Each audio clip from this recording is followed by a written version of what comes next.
जी, break से आगे वापस आपको कहेंगे एक बार फिर से खुशामदीद और बात करेंगे कैंसर की कि कैंसर अब सिर्फ एक बीमारी नहीं है बल्कि दुनिया के लिए एक बड़ा सेहत का जो है इस वक्त चैलेंज बन गया है। आलमी इदारा सेहत बैनुल-अक़वामी इदारा बराए तहकीक बराए सरतान की जो ताज़ा तरीन जो रिपोर्ट आई है उसके मुताबिक दुनिया भर में हर साल करोड़ों नए मरीज सामने आ रहे हैं और अमवात की तादाद भी तशवीशनाक हद तक बढ़ रही है। पाकिस्तान भी इस खतरे से महफूज नहीं, जहां ब्रेस्ट कैंसर, मुंह का कैंसर, फेफड़ों, जिगर और बड़ी आंत के कैंसर के केसेस में मुसलसल इजाफा देखा जा रहा है। सवाल ये कि आखिर कैंसर के बढ़ते हुए केसेस की क्या वजूहात हैं, क्या इस बीमारी से बचाव मुमकिन है और बर वक्त तशखीस किस हद तक जो इंसान है उसकी जान बचा सकती है। इन्हीं नकात पर हम गुफ्तगू करेंगे। हमारे साथ जो गेस्ट मौजूद हैं पहले उनसे आपका तारुफ करवाएंगे। हमारे साथ मौजूद हैं डॉक्टर फरीहा शेख साहिबा, उनसे मिलते हैं और जानते हैं। अस्सलाम वालेकुम, कैसी हैं डॉक्टर साहिबा? ठीक हैं, सुबह खैर। वालेकुम अस्सलाम, अल्हम्दुलिल्लाह, अल्लाह का शुक्र है। डॉक्टर आप साहिबा, कैसी हैं? मैं बिल्कुल ठीक हूँ, बहुत शुक्रिया कि आपने हमें ज्वाइन किया। और एक ऐसी बीमारी जिसको सुनने के बाद इंसान समझता है कि शायद उसकी ज़िंदगी जो है वो बिल्कुल अब ख़त्म हो चुकी है और वो यूज़लेस हो गया है और कुछ उसके साथ के लोग भी ये समझते हैं। लेकिन आलमी रिपोर्ट्स कैंसर के बढ़ते हुए ख़तरे की निशानदेही कर रही हैं। पाकिस्तान में इस वक्त सूरत हाल कितनी तशवीशनाक है? देखें, जैसे पूरी दुनिया भर में सूरत-ए-हाल तशवीशनाक है, तो चूँकि हम थर्ड वर्ल्ड कंट्री हैं, जी। तो अगर आप वो रिपोर्ट पढ़ें, तो उसमें भी उन्होंने कैटेगोरिकली ये मेंशन किया है कि जो फर्स्ट रेट कंट्रीज़ हैं और जो थर्ड वर्ल्ड कंट्रीज़ हैं, उनकी डायग्नोसिस और डेथ रेट्स में भी सिग्निफिकेंट डिफरेंस है। जी, तो बिल्कुल। वो जो बेसिक डिफरेंस है, उसमें 3-4 जो मेजर वजूहात हैं। एक तो सबसे बड़ी वजह ये है कि हमारी अफोर्डेबिलिटी। समझ लें कि हम तो तरह से अफोर्ड नहीं कर पाते हर जो कह लें कि ना डायग्नोसिस को ना ट्रीटमेंट की जो एडवांस मोडालिटीज हैं। हुँ। फिर चूंकि उस तरह से लिटरेसी रेट नहीं है और लोग हमेशा डायग्नोसिस के बाद से पहले ऑल्टरनेट चैनल्स ढूंढते हैं, हकीम के पास जाते हैं, मतलब इधर उधर हर जगह पे घूमते फिरते हैं। हुँ। इसकी वजह से वो जो मुस्तनद डॉक्टर के पास लेट पहुंचते हैं। तो तीसरी जो वजह है वो ये है कि आप कह लें कि एक तो लैक ऑफ इंफॉर्मेशन, और चौथा जो है कि वो हमारे पास एक्सेस जो है वो कम है, जी, कह लें कि मेडिसिन्स की। जी। और जो हमारी एनवायरनमेंट है और खाने पीने के जो हमारी रूटीन्स हैं, माहौलियाती आलूदगी, ये सारी चीज़ें मिल के कंट्रीब्यूट करती हैं इस सारी चीज़ को। ठीक है डॉक्टर फरिया, पाकिस्तान में हम आपसे जानना चाहेंगे कि सबसे ज़्यादा कौन से कैंसर जो हैं पाए जाते हैं? अच्छा, इसमें बेसिकली फीमेल्स में ब्रेस्ट कैंसर है, ओवरी का कैंसर है, सर्वाइकल कैंसर है, जिसकी रिसेंटली गवर्नमेंट ने एक ड्राइव भी की थी कि वैक्सीनेशन की जाए, सो दैट कि जिस कैंसर को हम प्रिवेंट कर सकें उसको हम प्रिवेंट कर लें। जी। मेल्स में मुंह का कैंसर है, इसके अलावा लंग कैंसर है, एक ये हेपेटाइटिस के बाद जो जिगर का कैंसर है जिसे हम HCC कहते हैं, इसकी बहुत ज़्यादा इंसिडेंस बढ़ रहा है, बिकॉज वो हमारी सेफ नीडल प्रैक्टिसेस नहीं है।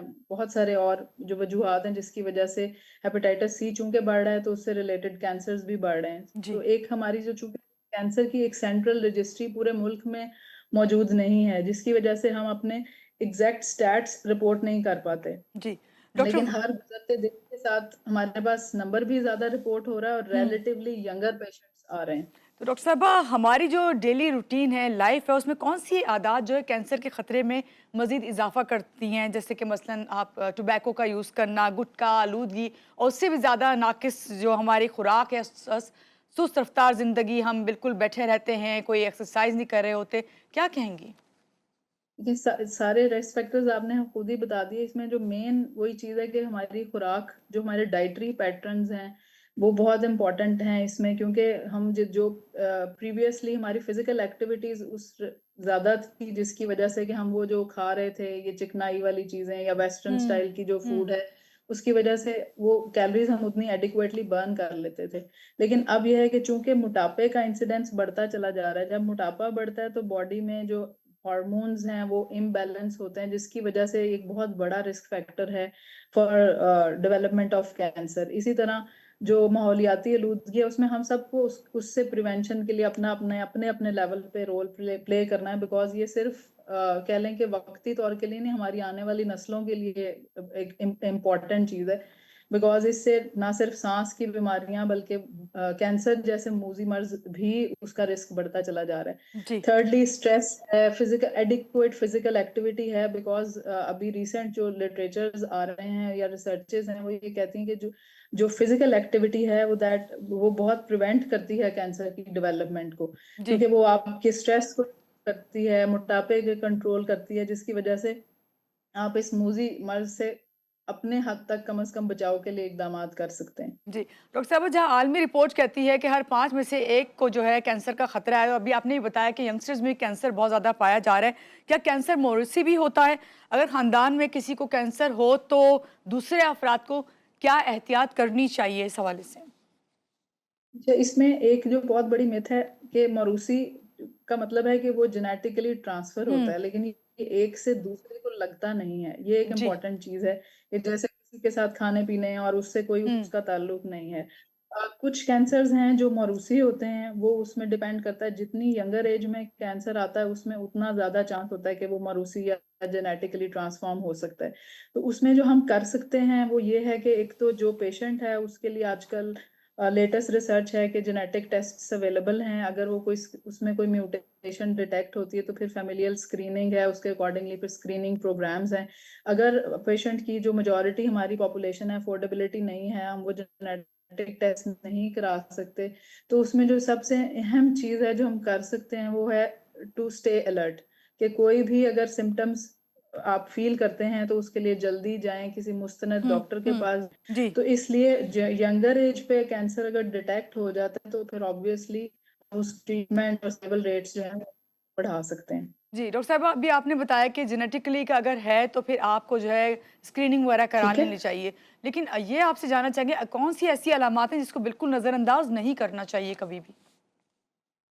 देखिए वजन का गिरना, बुखार का रहना, कमजोरी, नकाहत, इसके अलावा जिस्म में कोई ऐसी गिल्टियां बन रही हैं जो कि जी, खत्म नहीं जी। हो रही, खांसी है जो 3-4 हफ्ते से ज्यादा है, या कोई भी ऐसा सिम्टम है, कहीं से खून आ रहा है, जैसे हम बहुत देखते हैं कि बवासीर, अगर खाने के रास्ते खून आ रहा है तो उसको बवासीर कह के 2-2 साल 1.5-1.5 साल ट्रीटमेंट लेते चले जाते हैं, लेकिन उसके लिए प्रॉपर इन्वेस्टिगेशंस नहीं होती। हुँ, और फिर जब पेशेंट डायग्नोज होता है तो वो एडवांस डिजीज यानी कि फैली हुई स्टेज के कैंसर के साथ आता है, जिसका इलाज करना मुश्किल हो जाता है।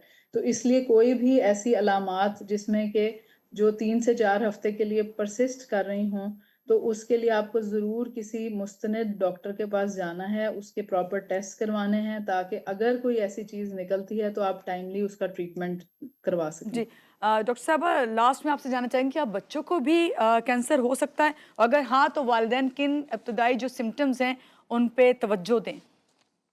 जी, बिल्कुल, बच्चों में भी कैंसर हो सकता है, दो कि वो उनके रिस्क बड़ों की निस्बत कम होता है, लेकिन हो ज़रूर सकता है। और हुँ, अलामात उनमें भी यही है जो बड़ों में हम अलामात की बात करते हैं, कि जिसमें कि बुखार होना, गिल्टियों का निकलना, वज़न का गिरना, भूख का ना लगना, या किसी ख़ास हिस्से में कोई ज़्यादा मसला, जैसे कि सर में दर्द है जो नहीं ठीक हो रही, आमतौर पे हम उसे इग्नोर कर देते हैं, या कोई भी जैसी अलामत है जो नहीं ठीक हो रही, जो उसके लिए आप प्रॉपर मुस्तनिद डॉक्टर के पास ज़रूर जाएँ ताकि उसको प्रॉपर्ली इन्वेस्टिगेट किया जाए। जी।